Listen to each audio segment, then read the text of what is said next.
오늘은 마태복음 20장을 중심으로 일꾼이 버려야 할 의식이라는 제목으로 말씀드리겠습니다. 1부 예배는 같은 본문을 했는데 2부가 재직 헌신의 예배라서 천국의 불공평이라는 제목으로 1부 예배는 내용을 조금 바꿔서 본문을 같습니다. 설교를 했습니다. 오늘 특별히 1부 예배는 우리 이치가 목자이신 나가노 집사님께서 이렇게 신세를 지고 있는 와타나베 변호사라는 분이 긴자에서 크게 사무실 가지고 유명하신 분이 오늘 처음으로 태어나서 1부 예배 때 예배 보러 왔어요. 그래서 오늘 2부랑 같은 설교하면 처음 오는 분이 좀 안 좋겠다 싶어서 오늘은 좀 복음 설교를 1부에는 했습니다. 그래서 끝나고 나서 닭산 강가의 사세라레 맛이다 그러면서 돌아갔습니다. 기도 많이 해주셔서 그런 분이 정말 한 번 돌아오면 얼마나 귀합니까? 그래서 그분이 예수님 같은 거는 생각도 안 했는데 긴자한 네 거리를 걸어가다가 하루는 쓰러지셨어요. 심장이 멈춘 것입니다. 그래가지고 몇 시간을 의식을 잃고 이제 구급차로 운반해서 긴급 수술을 하고 살아났어요. 그때 우리 낙간호상이 우리 교회 한번 가보자고 이렇게 소개를 해서 저분이 이제 한번 죽음의 문턱에 한번 갔다 오고 나서는 정신이 부쩍 들어가지고 인생을 이렇게 살다 마치면 안 되겠다 싶어가지고 제가 낙간호상하고 같이 사무실에 방문을 했었습니다. 작년에. 그래서 예배를 드리고 내년쯤에 한번 몸이 조금 좋아지면은 교회를 한번 가겠습니다. 근데 약속을 지켰어요. 오늘 이렇게 와서 오늘 1부는 천국에 대해서 같이 나누고 오늘 2부는 같은 본문입니다만은 일꾼이 버려야 할 의식이라는 제목으로 같이 은혜받기 원합니다. 우리가 가져야 될 것도 중요합니다만 제가 볼 때 버리기를 잘 버려야 될 것 같습니다. 집도 그렇죠. 버려야 될 물건 버리고 우리 생각도 잘못된 생각은 버리고 옷도 필요 없는 옷은 좀 버리고 나쁜 습관은 버리고 어떤 때는 이렇게 가지는 것보다 버리는 게 더 중요합니다. 우리가 금식을 하면은요, 밥을 안 먹으니까 몸이 더 안 좋을 것 같은데요. 며칠 금식하면은 오히려 몸속에 있는 독한 것들이 빠져나간답니다. 음식을 먹으면은 그 음식에서도 무슨 여러 가지 이 독성들이 나와가지고 몸을 오히려 안 좋게 하는 것도 많이 있는데 며칠을 안 먹어버리면 이게 빠져나가면서 피부가 깨끗하게 되는. 한 3일 금식하면 피부가 굉장히 깨끗합니다. 깨끗해져. 이 빠져나가고 버리는 것이 중요합니다. 그래서 오늘 재직 헌신의 예배를 맞이하면서 특별히 우리가 봉사자들로서 하나님께 헌신하는 자들로서 버려야 될 생각들, 의식들. 그걸 버리지 아니하면은 맨날 기도하고 성경 많이 보고 해도 그 힘입어서 잘못된 생각을 계속 고집해 나가는 경우가 참 많이 있습니다. 특별히 오늘 본문은 1월 초에 있었던 우리 선교사 대회에서 한국에서 이동원 목사님 오셔서 이 본문을 가지고 설교해서 제가 은혜를 많이 받아서 가능하면 우리 교회에서 이 본문을 한번 좀 그 목사님의 그 중심 메시지를 살려서 한번 해보고 싶다 해서 많이 살려서 오늘 그분의 설교를 참고를 해서 같이 은혜 받기를 원합니다.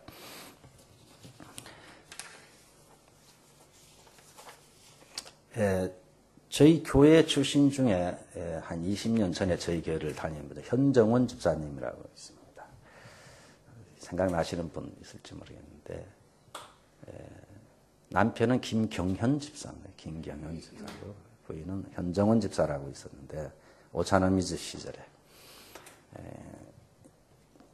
근데 나중에 몇 년 전에 연락이 오기를 한국 현대문학에 등단을 했다고 그래서 책을 보내왔어요. 그러니까 수필가로서 정식으로 등단을 했어요. 신인상을 받고 그해 신인상을 받고 그다음에 2년 전에는 개인 수필집을 냈어요.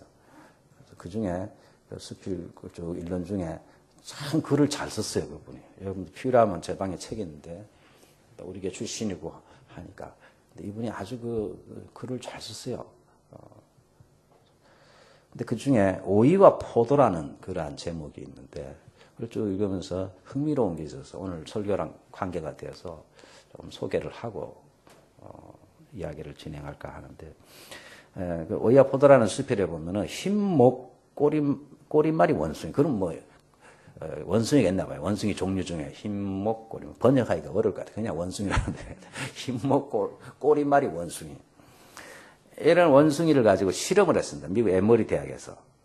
어떤 실험을 했냐면은 돌멩이를 많이 갖다 놓고 이쪽에 이 돌멩이를 저쪽까지 옮기면은 오이를 하나씩 주는 것입니다. 원숭이가 오이를 좋아한다.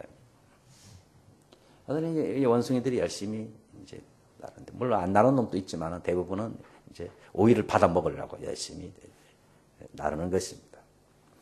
그런데 한참 그렇게 하다가 연구가들이 좀 규칙을 바꿔가지고 그 나르는 원숭이에 오이를 주다가 꼭 한 마리한테만 맛있는 포도를 준 것입니다. 맛있는 포도를 한 마리에게만.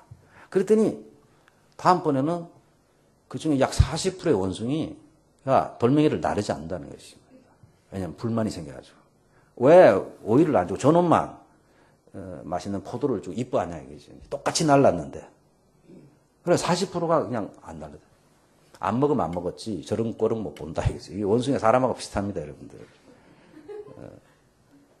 그러다가 또 한참 나르는데 이번에는 아예 처음부터 하나도 안 날른 놈한테 또 포도를 줬어. 그랬더니 이번에는 80%의 원숭이들이 돌멩이를 집어 던지고 안 나르다는 거죠.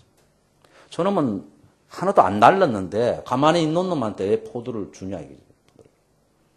그래가지고 약속은 변치 않아서 이렇게 갖다 주면은 오이를 주는 게 처음부터 그렇게 해왔는데, 나름은 자기네도 오이를 받을 수 있는데도 안 나른 놈한테 오이 주는 것에 대해서 신경질이 나가지고 80%의 원숭이들이 돌멩이를 집어던지고 두 번 다시 안 날랐다는 거죠. 나머지 20%는 그냥 계속 날라서 오이를 받아 먹고. 이제 소위 말하는 그 80%는 정의감이 아주 뜨거운 사람들이죠. 불의를 못 견디는 그런 사람 아니십니까, 여러분들? 뭐 조그마한 거 하나 보면은 못 견디는 그거를 내가 죽으면 죽겠지 그 꼴은 못 본다 이런 사람 아니십니까? 아 그래도 그 모른 척하고 나르면 오이라도 얻어먹을 텐데 그게 낫잖아요. 그냥 모른 척하고 오이 받아 먹으면 되잖아요. 그놈에게 주든 말든. 근데 이 인격을 갖고 있는 이런 존재들은요 그걸 못 견디는 거예요. 차라리 안 먹더라도 그 꼴은 못 본다 이거죠. 그 꼴은. 이게 사람도 그렇습니다, 여러분. 사람도.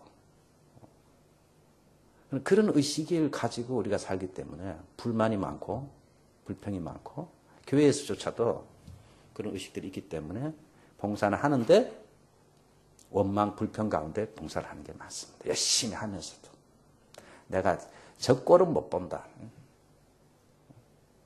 아니 저 양반은 뭐 아무것도 하는 것도 없는데 목사님 저 양반만 아끼는 것 같아라든지 뭐 이런 거 아니습니까? 그걸 못 견디는 거예요. 그냥 그러려니 하면 되는데 뭐 목사님 마음이지 뭐 그냥 이러면 되는데 안 되는 거예요. 그게 원숭이처럼 못 견디. 그게 비슷합니다. 사람들은 다. 이제 바보 비슷한 사람은 그냥 아무 생각이 없지만은 보통 사람들은 만약 여러분이 원숭이나 치고서 이렇게 당했을 때 나는 열심히 나갈 때 오이밖에 안 주는데 저놈은 아무것도 안 했는데 맛있는 포도를 준다 그러면 기분 좋겠습니까? 기분이 안 좋죠.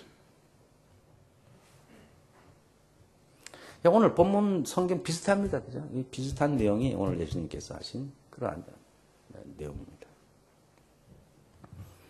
오늘 본문은 사실은 19장의 답으로서 나오는 19장에 보면 어떤 이야기가 나오냐면 어떤 부자 청년이 예수님께 와가지고 어떻게 하면 영생을 얻겠습니까? 하고 아주 그럴듯한 질문을 했어요. 영생에 엄청 관심이 있는 것처럼.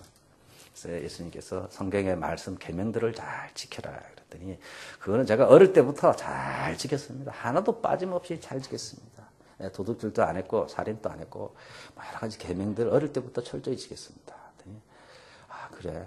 근데 한 가지 부족한 것이 있는데 너가 가지고 있는 재산을 다 팔아서 가난한 사람들에게 너나 주라. 그래야 하면 하늘에서 내 보화가 있으리라. 그리고 나서 나를 쫓으라. 이렇게 예수님께서 말씀하셨어요. 그랬더니 22절에 보면은 청년이 재물이 많음으로 이 말씀을 듣고 근심하면서 예수님을 따라가지 못하고 집으로 돌아갔어요. 그 가진 걸 버려야 하는 거야. 아까워서 못 버려요. 그래서 가진 것이 많은 사람은 정말 주님을 따르기가 어렵습니다. 정말.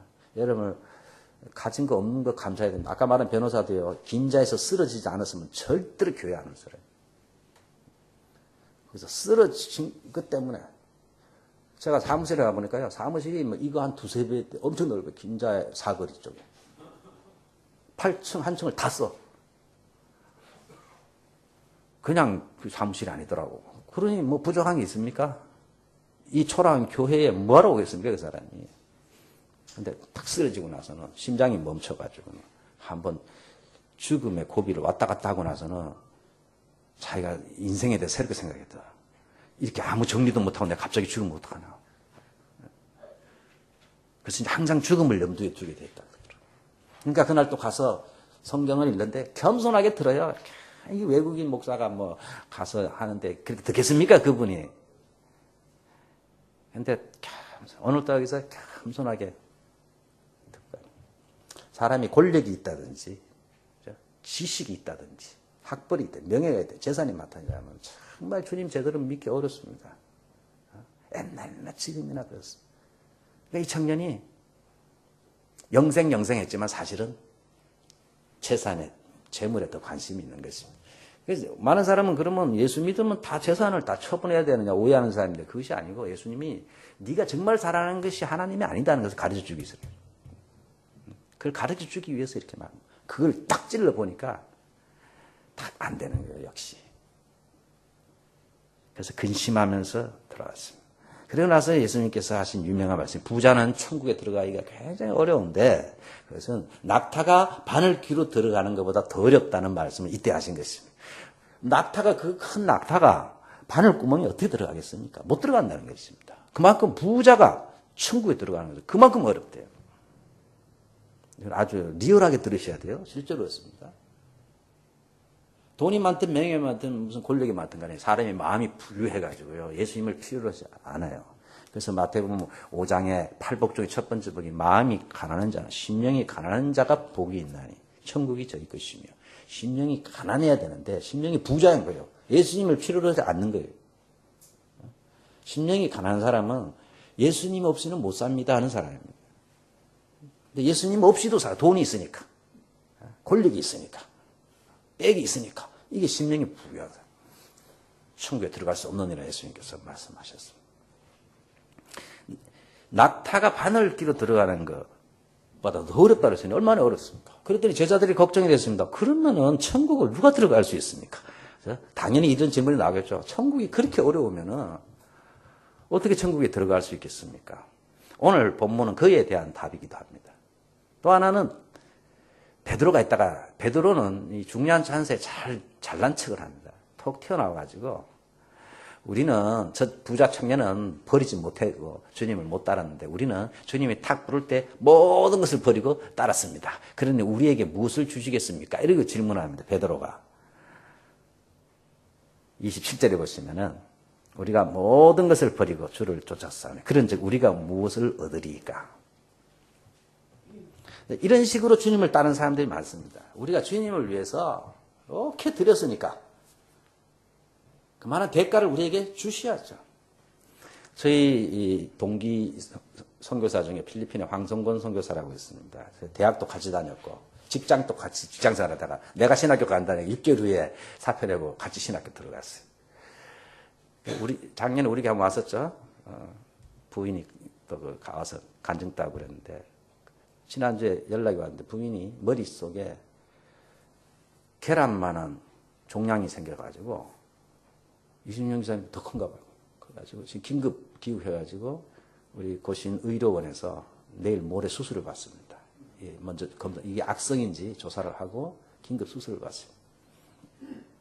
그랬더니 우리 동기들끼리 모이는 밴드라는 스마트폰 홈페이지가 있는데 거기 쭉 글을 하는데 아니 하나님이 필리핀에서 그토록 목숨 걸고 선교하는 분 머리를 왜 이렇게 만들었습니까? 목사인데도 그렇게 막 올려놨어. 하나님 너무하십니다. 무슨 뜻이 있다고는 믿지만은 해도 너무하십니다. 이렇게 목사님들이 글을 그렇게 올려놨어. 즉 그렇게 사심 없이 섬기고 봉사했는데 왜 그런 보통 병도 아니고 머리 뇌 속에 그런 게 생깁니까 하나님? 이건 너무한 거 아닙니까? 이런 것이 이제 하나님과 우리가 신앙생활 할 때 이렇게 했는데 이렇게 대하다니 말이 안 됩니다. 이렇게 불평이 생깁니다. 이거를 주인에 대한 흥정의식, 거래의식이 있다는 것입니다. 이렇게까지 했는데 즉 베드로가 우리가 주님을 위해서 다 버렸는데 우리가 주실 것이 무엇입니까? 이런 식으로 주님을 따른다 하는 것입니다. 사실 베드로와 야고보, 요한은 갈릴리 바다에서 고기를 낚는 어부였습니다. 그때 예수님이 가셔서 나를 따르라 했을 때 잘 모르는 사람 아닙니까? 그리고 새파란 30대, 30살 청년이 그다음에 사람들에게도 이단이라고 불려지기도 하고 나사렛 촌에서 온 사람이 나를 따르라 했을 때에 이들이 모든 것을 버리고 즉시 주님을 따랐다 이렇게 기록이 되어 있습니다. 베드로와 야고보, 요한이 인간적인 약점이 많았습니다만 그러나 처음 주님을 따를 때 결단은 대단했어요. 모든 것을 버리고 즉시 주님을 따랐어요. 주님께서 그것을 굉장히 귀하게 보신 것 같아요. 여러분들 그래서 주님을 따르는 이 결단이 굉장히 중요해요. 가다가 좀 넘어지더라도 이 제자들이 인격적으로 얼마나 문제가 많고 약한 부분이 얼마나 많습니까만은 근데 처음 주님을 따를 때는 확실했어요. 모든 것을 버리고 여러분들 그물 자기 생업 아닙니까? 그걸 버리고 주님을 따른다는 것은 쉬운 일이 아닙니다. 가족들이 얼마나 욕을 했겠습니까? 친척들이 얼마나 욕을 했겠습니까? 미쳤다고. 너 인생 망친다 그러고. 뭘 믿고서 그럼 너 먹을 거 입을 거 어떻게 해결받니? 그다음에 가족들 안 돌본다고 얼마나 욕을 먹었겠습니까? 그런데도 모든 것을 버리고 주님을 따랐으니까 주님 그만한 대가를 우리에게 주셔야 되지 않습니까? 하는 것이 베드로의 질문입니다. 그랬더니 예수님께서 물론 이 땅에서 보상을 받고 천국에서도 보상을 받고 이 땅에서 보상을 받을 수도 있다. 그러나 30절에 보면 먼저 된 자로서 나중되고 나중된 자로서 먼저 되는 자도 있다. 꼭 그렇게 뭐 열심히 봉사했다고 저거하고 더 큰 상을 받고 그렇지 않다고 적은 상을 받고 그런 건 아니다. 오늘 이 30절은요 한 번 더 나오는데 20장 16절에도 똑같이 나옵니다. 이와 같이 나중된 자로서 먼저 되고 먼저 된 자로서 나중되라. 요 포도원 비유를 다 말씀하시고 나서 한 번 더 말씀하십니다. 그래서 오늘 이 비유는 앞에 이 부자 청년 베드로 여기에 대한 예수님께서 답변인데 그것은 천국은 너희들이 생각하는 것처럼 하나님의 나라라고 하는 것은 뭐 열심히 했기 때문에 들어가고 또 포도원 농부가 열심히 자기가 일을 했기 때문에 그 대가로 품삯을 받는 것처럼 그래서 착한 행위를 많이 하고 일을 많이 했기 때문에 천국에 가는 건 아니다 하는 것이죠. 하나님의 은혜로 가는 것이지. 그것을 설명하기 위해서 오늘 이와 같은 말씀을 하셨습니다. 오늘 본문에 보면은 주인이 아침 일찍 나가서 일꾼을 찾았습니다. 포도원에 있어서 일꾼을.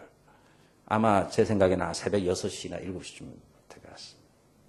그 다음에 그를 불러가지고 약속을 했습니다. 오늘 하루 종일 일하면 한 데나리온씩 주겠다. 한 데나리온은 노동자의 하루 품삯이니까 일본엔으로 하면 한 만행에서 2만행. 많이 잡아서 2만행. 하루 2만원씩 일하면 주겠다. 약속을 했습니다. 근데 또 제 3시에 나가보니 3시는 이스라엘 시간인데 여기다 6을 더해야 오늘날 시가 된다. 6. 그러면 3 플러스 6은 9시죠. 일본 성경은 다 9시로 되어 있어요. 그냥. 근데 우리나라 성경은 그대로 번역해가지고 3시로 되어 있는데 히브리 시간은 더 6을 하면 됩니다. 그럼 30 플러스 6은 오전 9시. 그러니까 2시간 간격으로 거의 나간 것 같아요. 7시에 가서 부르고 9시에 나가보니까 장터에 놀고 사람들이 장터에서 놀고 있었습니다. 왜? 아무도 안 불러주니까. 일거리가 없어가지고 그냥 장에서 놀고 있는 것입니다. 그래서 포도원에서 들어가서 일하라 그러면은 하루에 1데나리온을 주겠다. 그들이 죄다 왔습니다. 그 다음에 제6시는 6 더하기 6이니까 12시죠, 12시. 해가 한가운데는 12시에 나가보니까 또 사람들이 놀고 있어서 너희들도 포도원에 가서 일하라 했더니 너무 감사했어요. 반나절 다 지나갔는데 또 불러주니까. 12시쯤 되면 하루 땡 친 거잖아요. 아무도 안 불러주잖아요. 12시까지 안 불러줬으면은. 제 9시, 9 더하기 6이니까 15시니까 오후 3시죠. 오후 3시에 또 나가보니까 그때까지도 일이 없어가지고 빈둥빈둥 하는 사람들이 있어서 너희들도 가서 포도원에 가서 좀 일 좀 해달라 부탁했습니다. 다음에 마지막에 6절에 보면 제 11시는 11 더하기 6은 17이니까 오후 5시죠. 오후 5시에 가보니까 또 서 있어요. 어찌하여 종일토록 놀고 있느냐 그랬더니 놀고 싶어서 놉니까? 아무도 일자리를 안 주니까 집에서는 처자식이 기다리고 있는데 내가 뭔가 좀 갖고 가야 먹여 살려야 되는데 아무도 안 써주니까 여기 있는 거 아닙니까? 그랬더니 그러면은 우리 밭에 가서 일 좀 해다오 그랬어. 6시에 일이 끝나기 때문에 5시에 가봤자 1시간밖에 못합니다. 1시간. 그래도 주인이 불러서 썼어요. 여러분들, 5시에 부른 사람이 주인이 꼭 필요해서 불렀겠습니까? 정말 필요해서 불렀겠습니까, 이 사람이? 필요해서 부른 거 아닙니다. 일자리 주려고 부른 것입니다. 일자리 주려고. 뭐, 이 사람 없으면은 뭐 농사가 망하고 그래서 부른 게 아니고, 일자리 주려고 불쌍히 여겨서 부른 것입니다. 그러고 나서 이제 하루가 다 끝났습니다. 6시쯤 돼서 주인이 불러가지고 이제 임금을 줍니다. 임금을 주는데 늦게 온 사람부터 줍니다. 5시에 온 사람. 약속대로 1데나리온을 줬습니다. 기뻤어요. 1시간밖에 일 안 했는데 1데나리온 하루 임금을 받았으니 얼마나 기분이 좋습니까? 살다 보면 이런 일도 덜 있어야지, 그죠? 생각지도 않아요. 그랬더니 제일 먼저 새벽 7시에 온 사람들이 생각하기를 5시에 온 사람이 1데나리온을 받아 2만 원을 받았으니까 우리는 적어도 한 10만 원은 안 받겠나. 우리는 땡볕에서 일을 하고 아침부터 열심히 일을 했으니 무려 우리는 12시간 가까이 일을 했으니 1시간 받은 사람이 2만 원 받았으면 우리는 한 10만 원은 최소한 받아야지. 이런 생각을 하고 갔더니 똑같이 2만 원을 준 것입니다. 1데나리온. 그랬더니 11절에 보시면은 받은 후에 주인을 원망하여 가로되 아니 이 사람들은 1시간밖에 일 안 했는데 종일 힘들게 수고한 우리랑 어떻게 똑같이 주냐. 이것은 너무너무 불공평하다. 아까 원숭이처럼 이 불공평하다. 이 불공평.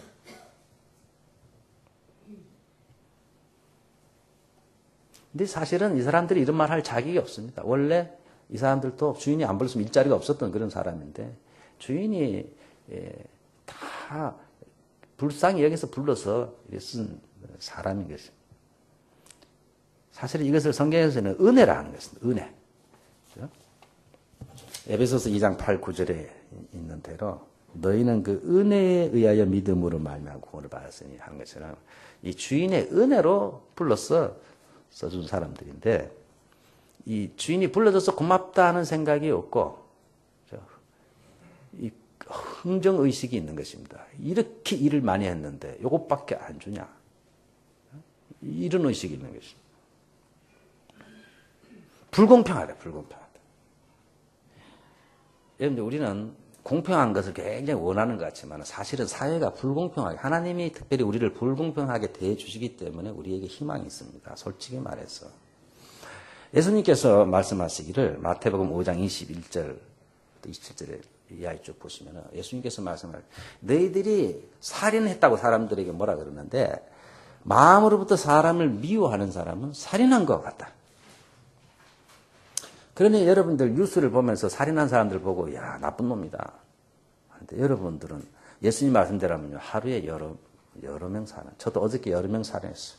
어떤 데는요 가족끼리 서로 죽입니다. 아침에도 죽이고 저녁에도 죽이고. 뉴스 보면서 죽이고요. 저 죽일 놈도 죽일 놈도. 축구 보면서도 심판도 죽이고 막 죽임. 계속 죽임. 예수님 말씀대로면요. 우리는 엄청나게 만약에 예수님께서 공평하게 우리를 심판하시면요. 살아남을 사람 한 사람도 없습니다. 지금. 또 예수님께서 간음죄에 대해서 말씀하면서 마음으로 그런 정욕을 품고 이성을 바라보는 것도 간음함과 마찬가지다. 뉴스에 보면 간음하다 잡힌 사람들 나오고 그럼 정부 고관들 나오면 우리가 욕을 합니다만은 마음으로부터 그런 마음 생각만 해도 마찬가지라 주님이. 이게 하나님께서는 우리의 마음 속을 다 살핀다. 에레미야서 17장 10절에도 보시면요. 나 여호와는 심장을 살피며 폐부를 시험하고 각각 그 행위와 그의 행실대로 보응하나니. 하나님께서는요. 겉으로 드러난 것만 보는 게 아니고요. 그 동기까지 다 살펴서 심판하신다는 것입니다. 여러분 겉으로 볼 때는 사람들이 착한 일을 많이 하는 것 같아도 동기는 그렇지 않는 게 많아요. 자기를 내세우려고 자랑하려고 한다든지 뭐 굉장히 많이 있어요. 그것까지 다 살펴서 심판하시는데 그러면은 하나님이 공정하게 심판하시면은 하나님 앞에 설 사람이 과연 있겠느냐 하는 것입니다. 우리가 공평한 걸 원한다. 공정하십시오. 막 침을 튀기면서 말하지 않습니까? 사회가 이렇게 불공평합니까? 정치가들이 이렇게 부조리가 많습니까? 외칩니다. 그럼 하나님께서 여러분에 대해서 정말 공정하게 하시면요. 예를 들어서 성경에 예수님께서 말씀하셨어요. 눈이 범죄하면 눈알을 빼버리라 했어요. 그렇죠? 눈알이 뽑히고 천국 가는 게 낫다 그랬어요. 오른손이 범죄하면 도끼로 찍어 버리라 했어요. 오른손 없이 천국 가는 게 낫다 그랬어요. 그러면 우리가 주님이 말씀대로 주님 우리를 심판하시면요. 여기서 팔 제대로 붙이고 교회 올 사람 한 사람도 없습니다. 눈 거의 다 뽑혀야 됩니다, 여러분들. 눈 거의 다 뽑아야 돼요, 여러분들. 심장 다 도려내야 돼요, 다. 뇌까지 다 파버려야 돼요. 나쁜 생각하니까. 여러분들 굉장히 공정한 거 좋아하는 것 같지만요. 하나님이 정말 공평하게 여러분들을 대하시면요. 다 죽습니다, 우리는. 하나님이 불공평하게 우리를 대하는 거 감사하게 생각해요. 그걸 은혜라고 하는 것입니다. 이걸 은혜라고 하는 것입니다. 하나님 나라의 법칙은요. 불공평합니다, 여러분들. 공평한 사회, 그게 좋은 게 아닙니다, 여러분들. 불공평한 하나님의 은혜 없이는요. 희망이 없습니다. 저에게 정말 희망이 없습니다. 근데 이 먼저 온 사람들은 따집니다. 왜 공평하게 안 하냐고. 공평. 자기네들도 은혜로 부름받았는데, 그럼 그냥 감사하게 생각하면 주인 마음이죠. 주인이 약속을 위반한 건 아니잖아요. 한테 내는 주겠다. 그래. 내가 약속을 어겼느냐? 약속 어기지 아니했잖아요. 근데 단지 기분 나쁘다, 기분 나쁘다. 그래서 여러분, 주님을 섬길 때 이런 하나님과 흥정하려고 그러면 안 돼요. 내가 이렇게 이 교회에, 내가 이 교회 개척 때부터 내가 뭘 했는데, 내가 헌금을 얼마나 했는데, 이 교회. 하나님 그거 안 알아주십니까?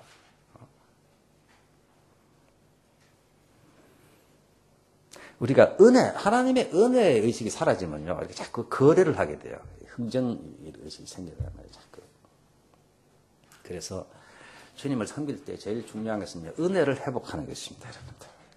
은혜를 회복하셔야 돼요. 그래서 아까 원숭이처럼, 포도를 주든 일 안 해도 주든 나는 신경 안 쓰고 부지런히 왔다 갔다 하면서 오이만 먹으면 돼요, 여러분들. 남이 바보라 그러더라도. 또 하나는 동료들과의 비교의식이 있습니다. 먼저 온 자들이 불평을 했습니다. 왜? 비교해보니까 늦게 온 놈들이 똑같이 받았다는 거. 불공평하다. 그래서 우리가 주의 일을 섬길 때 사람들을 자꾸 보면서 비교합니다. 사람들 비교하면 안 됩니다, 여러분들. 사람들 자꾸 비교하면은 시험 듭니다. 시험. 한국에 저도 꼭 한번 가보고 싶은데 전북 김제시 금산면 금산리에 금산교회라고 있답니다. 옛날에는 금산리 교회였는데 지금 금산교회라고. 이 교회가 한국의 성지순례에 들어간 개신교 성지순례에 들어가는데 한국 가면 꼭 한번 가보랍니다. 그 교회가 기역자 교회 건물이 1908년도 지은 게 지금 보존돼 있어요. 전쟁 때에도 굉장히 초창기 교회죠. 왜 기역자냐면은 남녀 7세 부동석이라 그러니까 남자 여자가 같이 예배 보면 안 돼가지고요. 교회가 기역자로 생겼어요. 이렇게 남자는 이쪽에 여자는 이쪽에 목사님은 그 코너에 이렇게 써가지고 양쪽을 이렇게 보면서 예배 드립니다. 옛날에 초창기에 이제 유교 정신이 많아가지고 그런 교회가 남아 있어요 지금 금산리 교회에. 근데 그 교회가 왜 유명하냐면 기역자 교회라서 유명한 게 아니고 그 교회를 세우신 분이 누구냐면 조덕삼 장로라는 분이 계신데 이분이 그곳이 옛날에는 금산리가 교통 중심지였답니다. 근데 이분이 말을 많이 부리고 아주 땅을 많이 갖고 있는 대부자였답니다. 이분이 그 당시에 데이트라는 미국에 있는 선교사님에게 전도를 받고 예수님을 믿게 됐어요. 열심히 예수님인데 한 150명, 200명 모일 때에 이제 장로님을 뽑게 됐어요. 장로님을. 근데 문제는 뭐냐 하면은 이분도 예수님을 잘 믿는데 이분 밑에서 일하는 하인 같은데 말을 끌고 다니면서 일하는 이자익이라는 마부가 있었어요. 이 양반도 신앙이 좋았어. 근데 장로 투표인데 이 두 사람이 후보가 올라간 거예요. 두 사람이. 한 사람은 주인이고 한 사람은 거기 일하는 하인 올라간 거예요. 근데 사람들은 당연히 조덕삼 씨가 장로가 될 줄 알았어. 근데 투표를 했는데 이자희 씨가 당선이 된 거예요. 장로에. 여러분들 한국 교회에서요. 언제 시험 드냐면요. 안수 집사 투표, 장로 투표할 때 다 시험 듭니다. 아무리 믿음이 좋아도 안 되더라고. 제가 그런 경험을 많이 했습니다. 우리 교회 다니면서. 남자들은 표현 안 돼. 여자들은 표현을 해버리더라고. 우리 남편이 뭐가 부족해서 저 사람보다 훨씬 낫고 한데 목사님한테 사바 해가지고 저 사람 뽑았다고 막 원망 불평을 합니다, 여러분들. 그래서 차라리 투표 안 했으면 될 때 그것 때문에 교회가 시험에 들고 이런 게 너무 많습니다. 근데 이 금산리 교회에 일어나니 너무너무 우리에게 교훈이 되는데요. 이때 미국에 보낸 선교 편지에 보면은 티트 선교사가 보낸 편지에 보면은 큰일 났습니다. 지금 위기가 왔습니다. 만약에 이 조덕삼 씨가 이제 떨어졌잖아요. 앞으로 이게 어떻게 될 것인가? 교회가 이제 뭐 다 박살 나는 게 그분이 다 헌금하고 교회당 짓고 이렇게 했는데 이 조덕삼 씨가 떨어져 버렸으니 이 교회 안 나올 거 아닙니까? 그 마을에서 제일 역량 있는 사람이죠. 그 밑에서 일하는 사람이 장로가 됐으니 이게 어떻게 되겠어요, 분위기가. 여러분들이 그 입장이라고 생각해 보세요. 교회 갈 수 있겠습니까? 그 다음 주에? 온갖 욕을 다 하고, 그죠? 부정선거라는 등 뭐라 해가지고. 기분이 나빠서 안 가려고 했어요. 그런데 놀라운 일이 났어요.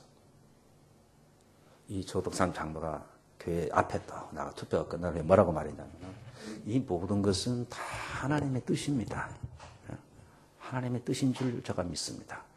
우리 이자익 장로님을 잘 받들어서 우리 교회에 충성합시다 하고 이 조덕삼 씨가 겸손히 앞에 나가서 하나님의 뜻으로 받아들이고 그분 입으로 이자익 장로님을 우리가 잘 모셔서 우리 교회를 잘 앞으로 지켜나갑시다 하고 이렇게 말을 한 거예요.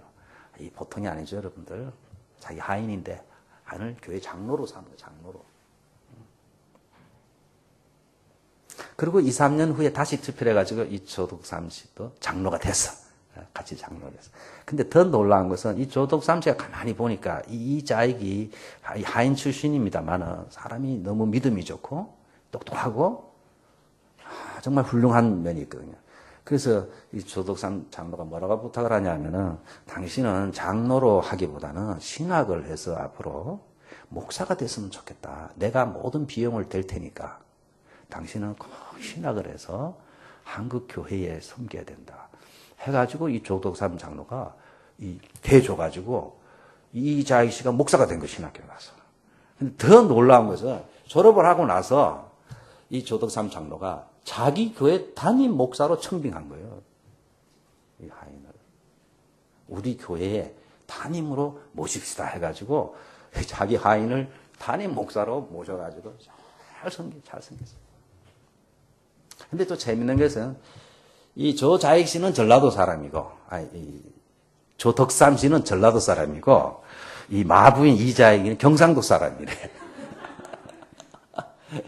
경상도 전라도 뭐 난리인데 이 교회는 모든 면에서 모범적이에요.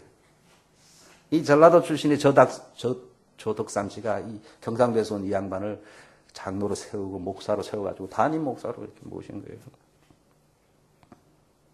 근데 여러분 놀란 건 이 조덕삼 씨의 손자가 누구냐 하면은 조세영 씨입니다. 2002년부터 2004년까지 주 일본 대사로 있었던 조세영 씨가 이번에 조덕삼 씨의 손자입니다. 그 다음에 이자익 씨의 손자가 이규환 장로라고 카이스트 교수를 하고 그 과학자로 유명하신 이규환 장로인데 이분들이 대전에 신학교를 세울 때 이 손자들이 다 거기 참석합니다. 근데 이 이규환 장로가 조세영 장로한테 무릎을 꿇고 절을 하면서 당신 할아버지가 우리 할아버지를 도와가지고 오늘날 우리가 존재합니다. 그때 그 마부로 말이나 돌보고 하던 그런 신세였는데 당신 할아버지가 신학교를 보내주고 목사를 해서 총회장까지 했습니다. 이분이 할아버지가. 그래서 참 우리 자손들이 이렇게 복을 받아서 오늘날 우리가 있는 것은 다 당신 할아버지 덕택입니다. 그 조세영 씨한테, 조세영 국회의원도 했죠. 그 정치가 이게 절을 해서 그 분위기가 너무 좋았다고 그런 말이 있어요. 진짜 교회에 이런 사람이 있으면 대단한 거죠, 그죠? 예수를 이래야 진짜 믿는 것 같지 않겠어요? 근데 이게 보통 이 정도가 아니고요. 하인이 아니고 동료끼리도 떨어지면은요, 온갖 비난을 하고 욕을 하고 불공평하다 그러고 뒤에서 수근수근거리고 그렇지 않습니까, 여러분들? 그렇습니다. 근데 정말 이 금산리 교회의 이조도 장로는 그거 같아요. 그래서 그 교회에 지금 그런 자료들이 다 남아 있어요. 그래서 여러분 한국 가시면은 저기 경주나 설악산만 가시지 마시고 그 이 전북 김제시에 다 유명하대 문화재로 지정이 돼 있대요. 가서 택시 타고 가면 다 그냥 알려준대요. 그러니까 꼭 가서 도전을 받고 오시기를 간절히 바라고 이런 조덕삼 장로 같은 분들이 좀 많이 일어났으면 좋겠습니다. 또 하나는 자신에 대해서는 이제 공로의식을 버려야 된다. 동료들에서는 비교의식을 버려야 되면 자기 자신이 공로의식이 있어요. 내가 했다는 거. 그죠? 그걸 안 버리면은요, 이 봉사가 즐겁지도 않고 많은 사람, 자기도 시험에 들고 많은 사람을 시험에 빠뜨리게 됩니다. 예수님이 정말 우리 위해서 십자가에서 돌아가신 것이 사실이라면 우리는 내세울 게 아무것도 없습니다. 그렇죠? 예수님이 나를 위하여서 십자가에 피 흘려서 내 생명을 구원해 준 것이 사실이라면 우리가 자랑할 것이 하나도 없습니다. 아무것도 없습니다. 그런데 우리는 자랑하는 것을 내가 했다는 것을 알아주길 원하고 안 알아주면 섭섭하고 하는 적이 얼마나 많은지 모르겠습니다. 여러분들 이솝 우화 중에 재미난 우화에 대해서는 하늘을 날고 싶은 개구리 이야기가 있습니다. 연못 속에서 매일 헤엄을 치던 개구리가 보니까 새가 하늘을 날아다니거든요. 너무 멋있겠다. 나도 저 하늘을 한번 날아봤으면 이런 생각이 있었어요. 근데 개구리가 가만히 있으니까 이렇게 하면 날 수 있겠다 해가지고 하루는 날아가는 새를 불렀어요. 불러가지고 새야 내 소원 좀 들어주려면 어떻게 했어요? 그랬더니 뭐냐 했더니 내가 하늘을 날고 싶은데 나는 방법이 없는데 이렇게 하면 날 수 있을 것 같다. 너가 저기 가서 나뭇가지 하나를 물고 오면은 내가 이쪽 끝을 물고 네가 저쪽 끝을 물고 네가 하늘을 쫙 날아가면은 내가 그걸 딱 물고 있으면은 나뭇가지 이쪽 끝을 나도 같이 너 때문에 날 수 있지 않겠냐. 기가 막힌 아이디어. 그래서 새에게 제안했더니 그렇게 원한다면 한번 해주지 해가지고 새가 나뭇가지를 갈고 와가지고서 개구리는 반대쪽을 물고 저쪽은 새가 물고 해가지고 새가 힘차게 하늘 올라가니까 개구리가 같이 올라간 거 위로. 그랬더니 연못에 있는 다른 개구리들이 보고서 놀란 거예요. 이야, 기가 막히다. 저게 도대체 누구의 아이디어냐. 누가 저런 기발한 생각을 했는가 했더니 이 날아가던 개구리가 그걸 듣고는 못 견디는 거예요. 말을 하고 싶어가지고. 내가 했다! 어떻게 됐을까요? 떨어져 죽은 거야. 물고 있어야 되는데. 내가 했다는 걸 말하고 싶어가지고 바로 내가 했어. 내가 생각해낸 거야 하다가 떨어져 죽어버린 거야. 아무리 우하지만은 이런 일이 얼마나 많습니까? 내가 한 거 내세우고 싶어가지고 그 순간에 죽는 것입니다, 여러분들. 그 순간에 죽어요. 교회 생활하면서 내가 한 거 자꾸 내세우면 죽는 것입니다. 그 순간에 죽어요. 섭섭귀신. 교회 시험되는 건 다 섭섭귀신입니다. 섭섭귀신이 돌아다니다가 누구에게 달라붙냐면요. 이런 공로의식이 찌든 사람들 있잖아요. 알아주냐 안 알아주냐 뭐 내가 이래. 이런 사람에게 팍 달라붙고 섭섭한 마음이 들어요. 저는요. 많은 사람을 보면서 다 이기는데요. 경제적인 어려움도 이기고 질병의 어려움도 이기고 다 이기는데 못 이기는 게 뭐냐면요. 섭섭귀신은 못 이기더라고. 권사님들이 다 어떤 병에 걸려면요. 섭섭병에 걸려요. 여러분들. 우리 교회 떠난 사람들 대부분이 섭섭병입니다. 여러분들.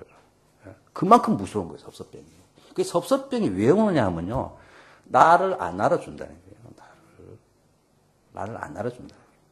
여러분들 이거 극복 못하면은요. 여러분들 앞으로 신앙생활 오래 할 건데 반드시 어느 시점에서 시험 듭니다. 내가 하는 순간에 죽습니다. 여러분들. 하나님의 은혜다. 그렇게 생각해야죠. 다 하나님의 은혜입니다. 할 일이 없어서 빈둥빈둥 노는 저희들을 주인이 뭐 꼭 필요해서 불렀겠어요? 구원만 해도 감사한데 하나님 나라에 직분을 주셨으니, 그리고 이렇게 좋은 주인 밑에서 같이 섬긴다는 것이 얼마나 큰 은혜인가. 저 사람 알아주고 하더라도 그래 하고 이름 없이 빚도 없이 나는 이렇게 섬기면 되는데, 이런 흥정하고 싶어 하나님과 내가 이만큼 했으면 이만큼 주세요라든지, 동료들과 자꾸 사람과 비교한다든지, 내가 이만큼 했는데 자꾸 내세우고 싶고 이러면은 은혜가 싹 사라지면서 시험에 드는 것입니다. 섭섭귀신이 싹 돌아가지고 사람을 넘어뜨리는 것입니다. 자기만 넘어지는 것이 아니고 많은 주변 사람들을 넘어뜨리고 교회를 넘어뜨리는 이러한 일이 되는 것입니다. 오늘 헌신 예배를 맞이하면서 참된 헌신이 꼭 열심히 뭘 한다는 것보다 이런 잘못된 의식을 버리는 데부터 시작이 되어야 됩니다. 여러분들. 잘못된 생각만 버려야 돼요. 그리고 하나님의 은혜로 내가 살아가고 있다. 참 감사하다. 하나님을 섬길 수 있다는 것은 참 너무너무 감사하니, 이렇게 좋은 주인 밑에서 우리가 섬길 수 있다는 것은 너무너무 하나님 감사합니다. 늘 은혜 중심으로 늘 섬길 수 있기를 간절히 바라겠습니다. 기도하겠습니다. 살아계신 하나님 아버지, 참 우리는 별거 아님에도 불구하고 내세우기를 좋아하고, 공평한 처사를 못 받았다고 불만을 토로하고, 하나님께 따지고 사람들을 비교하고 우월의식을 갖기도 하는 저희들 불쌍히 여겨 주옵소서. 이런 것들을 다 내려놓고 모든 것이 다 하나님의 은혜임을 알고 겸손히 나에게 주어진 일을 묵묵히 섬기며 봉사하고 감당하는 신실한 주의 일꾼들이 다 되도록 도와주시고, 특별히 우리 교회 재직들, 또 목자, 목녀들, 교사들, 모든 직분자들 위해 하나님께서 이와 같은 믿음을 주시고, 특별히 금산리 교회의 조덕삼 장로처럼 그와 아름다운 겸손한 믿음을 소유하는 일꾼들이 다 될 수 있도록 축복하여 주옵소서. 예수님의 이름으로 기도합니다.